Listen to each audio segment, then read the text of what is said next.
नमस्कार, news 18 लोकमतच्या Facebook पेजमध्ये तुमचं स्वागत आहे। कालपासून पुण्यामध्ये एक विषय गाजतोय, तो म्हणजे कोथरूड पोलिसांच्या संदर्भातला। कोथरूड पोलिसांचे काही अधिकारी मुलींच्या घरी शिरले। 3 मुली ज्या आहेत या 3 मुलींना त्यांनी पोलीस स्टेशनला नेलं आणि मग त्यानंतर वेगवेगळ्या कारणानं त्यांना जातीवाचक शिवीगाळ केली असा आरोप करत काल दिवसभर काही दलित संघटना, या महिला कार्यकर्त्या ज्या आहेत तिन्ही, या महिला कार्यकर्त्या, दलित संघटना, पुरोगामी संघटना आणि त्याच्याबरोबर राजकीय पक्षांचे नेते यांनी काल दुपारपासून पोलीस आयुक्तालयामध्ये हे आंदोलन सुरू केलं।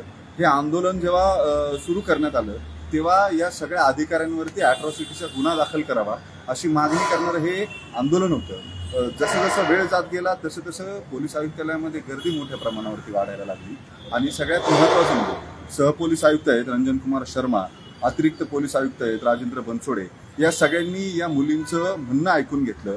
हा सगळा मॉब जो आहे त्यांना समोर बसवण्यात आलेलं होतं। जे आरोप आहेत ते अत्यंत गंभीर आहेत। या कोथरूड पोलीस ठाण्याच्या प्रेमा पाटील असतील, संभाजीनगरचे एक PSI असतील आणि कोथरूडचेच आणखी एक AP आहेत, असे 3 अधिकारी जे आहेत या 3 अधिकाऱ्यांमुळे आपल्याला पोलीस ठाण्यामध्ये नेण्यात आलं आणि एका संभाजीनगरच्या प्रकरणामध्ये एका महिलेला मदत करण्यासाठी ज्या महिला कार्यकर्तीनं पुढाकार घेतलेला होता तिला जातीवाचक शिवीगाळ करण्यात आली। तुम्ही कुणाबरोबर संबंध ठेवता, कुणाबरोबर राहता, लेस्बियन आहात का, अशा पद्धतीचे अनेक मानहानी करणारे अपमानजनक प्रश्न विचारले। वैयक्तिक खाजगी जीवनाबद्दल काही कमेंट्स करण्यात आल्या, असे आरोप, गंभीर आरोप या मुलींनी केले। काल दिवसभर हे प्रकरण माध्यमांमध्ये, समाज माध्यमांमध्ये सुद्धा मोठ्या प्रमाणावरती गाजत राहिलं। सुप्रिया सुळे असतील, रोहित पवार असतील, सुजात आंबेडकर असतील, अगदी अंजली आंबेडकर असतील, हे सगळे या विषयामध्ये स्वतः पुढे आले। रोहित पवार, सुजात आंबेडकर तर काल पोलीस आयुक्तालयामध्ये ठिय्या देऊन बसलेले होते ते सुद्धा। या सगळ्या प्रक्रियेमध्ये नेमकं काय घडलं तर काल रात्री उशिरा 2:30 ते 3 वाजेच्या सुमारास जवळपास हे सगळे आंदोलनकर्ते जे आहेत ते सुरुवातीला पोलीस आयुक्तालयामध्ये, त्यानंतर पोलीस आयुक्तालयाच्या बाहेर सगळीकडं या आंदोलनासाठी बसलेले होते आणि बाहेर बसलेले असताना रात्री 3 वाजेच्या सुमारास कोथरूड पोलिसांनी एक पत्र या तक्रारकर्त्या मुलींना दिलं। या तक्रारकर्त्या मुलींनी एक मागणी केलेली होती कोथरूड पोलिसांकडे किंवा पुणे पोलीस आयुक्तांकडे, या सगळ्या प्रकरणामध्ये अॅट्रॉसिटीचा गुन्हा दाखल करावा। आता अॅट्रॉसिटी सारखं गंभीर प्रकरण आणि त्यात 3 पोलीस अधिकारी त्यांनी केलेली जातीवाचक शिवीगाळ, हे सगळं प्रकरण जे आहे ते दिसतं एवढं सोपं नाहीये। केवळ महिला कार्यकर्त्या आणि त्यांच्या भोवतीनं घडलेला हा प्रकार आहे अशातलाही भाग नाही। 1 तारखेला घडलेली ही सगळी घटना आहे। 2 दिवस या संदर्भातल्या तक्रारी करून जेव्हा पोलिसांकडून कुठलीच कारवाई झाली नाही तेव्हा आम्ही या आंदोलनाच्या भूमिकेपर्यंत आलोय असं तक्रारकर्त्या मुलींकडून सांगितलं जात होतं। त्यांना रात्रीपर्यंत मोठ्या प्रमाणावरती पुरोगामी संघटनांच्या मुलींनी, अनेकांनी, मुलांनी सुद्धा पाठबळ दिलं। अनेक कार्यकर्ते हे समाज माध्यमांवरून आवाहन करण्यात आलं पोलीस आयुक्तालयामध्ये या आणि या अशा पद्धतीच्या गोष्टी खपून घेतल्या जाणार नाहीत। पोलिसांकडून होणारे हे जे अत्याचार आहेत किंवा जातीवाचक शिवीगाळ करणं, या सगळ्या गोष्टी ज्या आहेत त्या अत्यंत आक्षेपार्ह आहेत आणि त्या संदर्भामध्ये इतक्या मोठ्या प्रमाणावरती पोलिसांनी लिथार्जी ठेवणं किंवा दुर्लक्ष करणं, 2-2, 3-3 दिवस तक्रारी करून त्याच्यावर गुन्हे दाखल न करणं, या सगळ्याचा एक मोठा परिणाम झाला आणि या सगळ्या संघटनांचे प्रतिनिधी, याच्यामध्ये दलित संघटनांचे प्रतिनिधी असतील, पुरोगामी संघटनांचे प्रतिनिधी असतील, डाव्या विचाराच्या राजकीय पक्षांचे नेते असतील, हे सगळेजण पोलीस आयुक्तालयामध्ये आलेले होते। प्रचंड वातावरण तापलेलं होतं। या सगळ्या वरिष्ठ पोलीस अधिकाऱ्यांना या मुलांनी, जे आंदोलन करते त्यांनी अगदी नको करून सोडलेलं होतं। या सगळ्यानंतर त्यांना अपेक्षा होती गुन्हा दाखल होईल या सगळ्या प्रकारामध्ये, मात्र तसं काहीही झालेलं नाही। कोथरूड पोलीस ठाण्याचे पोलीस निरीक्षक जे आहेत त्यांनी रात्री 2:30 पावणे 3 वाजता या मुलींना एक पत्र दिलं, ज्याच्यामध्ये स्पष्टपणे म्हणण्यात आलेलं होतं की हे जे आक्षेप घेण्यात आलेले आहेत किंवा हे जे आरोप करण्यात आलेले याच्यात प्रथमदर्शनी कुठलंही तथ्य दिसत नाही। त्याच्यामुळे जी मागणी आपल्याकडून करण्यात येते अॅट्रॉसिटीचा गुन्हा दाखल करावा, असा कुठलाही गुन्हा दाखल करता येणार नाही, अशा स्पष्ट शब्दामध्ये पुणे पोलीस ठाण्यात, कोथरूड पोलीस ठाण्याच्या वरिष्ठ पोलीस निरीक्षकांनी पत्र जे आहे ते पत्र या आंदोलनकर्त्या मुलींना दिलं।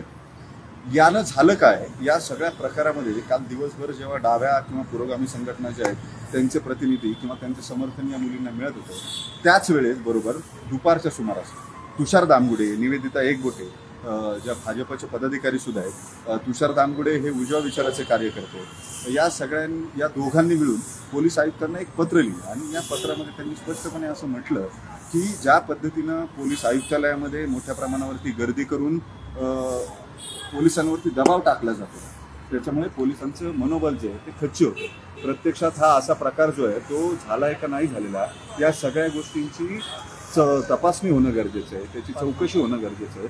ही चौकशी होत असताना ही चौकशी होईपर्यंत या अशा पद्धतीने पोलिसांवर दबाव टाकू नये ज्याच्यामुळे त्यांचं मनोबल खच्ची होईल. त्यामुळे पोलिसांनी कारवाई करताना कुठल्याही दबावाला बळी पडू नये. जे स्पष्ट असेल चौकशी जे समोर येईल ते समोर आलेलं स्पष्ट सत्य जे आहे ते पोलिसांनी सुद्धा मांडलं पाहिजे. अशा आशयाचं हे पत्र जे आहे ते तुषार दामगुडे आणि निवेदिता एकबोटे या दोघांनी पोलीस आयुक्तांना लिहिलेलं होतं.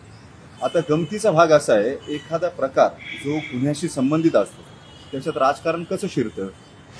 काल पुरोगामी संघटना, डाव्या विचाराच्या संघटना, डाव्या विचाराचे राजकीय पक्ष जे आहेत, लेफ्ट सेंटर ज्याला म्हणतो आपण, म्हणजे शरद पवारांचे राष्ट्रवादी असेल, वंचित बहुजन आघाडी असेल, यांचे नेते थेट पोलीस आयुक्तालयामध्ये आले. रोहित पवार आले, सुजात आंबेडकर आले.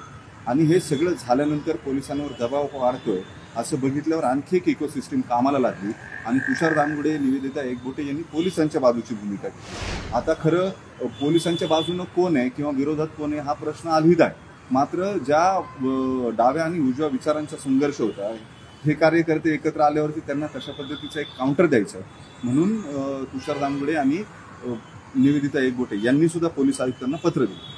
आता प्रत्यक्षात या प्रकरणामध्ये खरं झालंय काय हे 3 मुली आणि पोलीस यांच्याशिवाय इतर कुणालाही माहिती नाही. मुलींकडून आरोप केला जातोय, मात्र या आरोपांमध्ये तथ्य नाहीये, याची पार्श्वभूमी ही काहीतरी वेगळीच आहे, जी स्पष्टपणे उघड सांगता येत नाही. अत्यंत गुंतागुंतीच्या आणि किचकट सगळी हे विषय जे आहेत हे अत्यंत गुंतागुंतीचे आणि किचकट विषय आहेत, ज्याच्यामध्ये आणखी काही बाबी ज्या आहेत त्या चौकशीमध्ये समोर आलेल्या आहेत, ज्या जाहीर करता येणार नाही असं पोलीस खाजगीमध्ये बोलताना म्हणतात.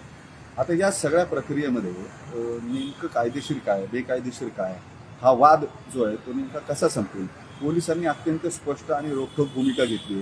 याच्यामध्ये अॅट्रॉसिटीचा गुन्हा दाखल करता येणार कुठल्याही परिस्थितीमध्ये असा कुठलाही गुन्हा दाखल होणार नाही. जी तक्रार करण्यात आलेली होती या तक्रारीमध्ये चौकशी आणखी कुठलंही सत्य नाही आहे किंवा हे आरोप जे आहेत ते आवाजवी किंवा अवास्तव स्वरूपाचे आरोप आहेत जे अधिकाऱ्यांवरती करण्यात आलेले आहेत. आणि या अधिकाऱ्यांनी असं काहीही केलं नाही असं या पोलिसांच्या पत्रामध्ये स्पष्टपणे म्हणण्यात आलं. त्याच्यामुळे हा गुन्हा जो आहे, अॅट्रॉसिटीचा गुन्हा जो आहे तो दाखल करता येणार नाही. या सगळ्या प्रक्रियेनंतर आता जे आंदोलन करतात, काल रात्री उशिरा ते गेलेले होते, साधारण 3:30-4 वाजता हे सगळे पुरोगामी संघटनांचे लोक असतील, डाव्या संघटनांचे कार्यकर्ते असतील, दलित संघटनांचे कार्यकर्ते असतील, हे सगळे रात्री उशिरा 2:30 ते 3च्या सुमारास पोलीस आयुक्तालयातून घरी गेले. आता रात्री हे पत्र मिळाल्यानंतर सकाळी त्यांची नेमकी भूमिका काय आहे या संदर्भामध्ये अजून काही स्पष्टता नाही आहे. मात्र एक नक्की आहे, पोलिसांनी ही भूमिका स्पष्ट केली की आता कुठलाही गुन्हा दाखल केला जाणार नाही, अॅट्रॉसिटीचा गुन्हा जो आहे तो दाखल होणार नाही. आता त्याच्यानंतर हे कार्यकर्ते काय करतात ते पाहणं महत्त्वाचं ठरणार आहे. या सगळ्याचा समाज माध्यमांवरती डाव्या आणि उजव्या कार्यकर्त्यांकडून प्रचंड त्याच्या संदर्भामध्ये लिहिलं जाते, बोललं जाते. एकमेकांवरती टीका टिप्पणी समाज माध्यमांवरती अत्यंत जोरात सुरू आहे. हे सगळे घेट्टो करून अशा पद्धतीने जाऊन पोलिसांचं मनोबल कच्ची करणं योग्य आहे का असं उजव्या विचारांचे कार्यकर्ते विचारत आहेत. तर डाव्या विचारांचे कार्यकर्ते जे आहेत त्यांचं म्हणणं आहे, जर अशा पद्धतीची इतकी गंभीर तक्रार मुली करत असतील, अॅट्रॉसिटीसारखी तक्रार जर मुली करत असतील तर त्याची दखल पोलीस का घेत नाही. या संदर्भामध्ये गुन्हा दाखल करून चौकशी करून या सगळ्या संदर्भातली मग त्याच्या संदर्भामध्ये पोलिसांनी बोलायला हवं होतं. इतक्या पटकन पोलिसांनी अशा पद्धतीचे लगेच निर्णय घेणं, गुन्हा दाखल करताच येणार नाही, चौकशी झाली आहे प्राथमिक असं म्हणणं हे कितपत योग्य आहे असे प्रश्न समाज माध्यमांवरती विचारले जात आहेत. त्याच्यात काही तांत्रिक मुद्दे सुद्धा उपस्थित केले जात आहेत. पोलीस हे साध्या वेशामध्ये आलेले होते, त्यांनी या अशा पद्धतीने येणं योग्य आहे का, मुलींच्या घरी जाताना वॉरंट जे आहे ते वॉरंट त्यांनी का दाखवलं नाही, किंवा अनेक प्रश्न जे आहेत ते या बाजूने विचारले गेले ज्याचे खुलासे पोलिसांना करावे लागणार आहे. मात्र हे सगळं प्रकरण जे आहे ते आज दिवसभर तापताना दिसतंय समाज माध्यमांवरती घेणं. आताच्या फेसबुक लाईव्हमध्ये तुर्तास इतकंच. तुम्ही न्यूज 18 लोकमतचं फेसबुक पेज जे आहे ते लाईक करायला विसरू नका. न्यूज 18 लोकमतचे इतर प्लॅटफॉर्म्स जे आहेत, इंस्टाग्रामचे असतील, यूट्यूबचे असतील, या सगळ्या प्लॅटफॉर्मला लाईक आणि फॉलो करायला विसरू नका.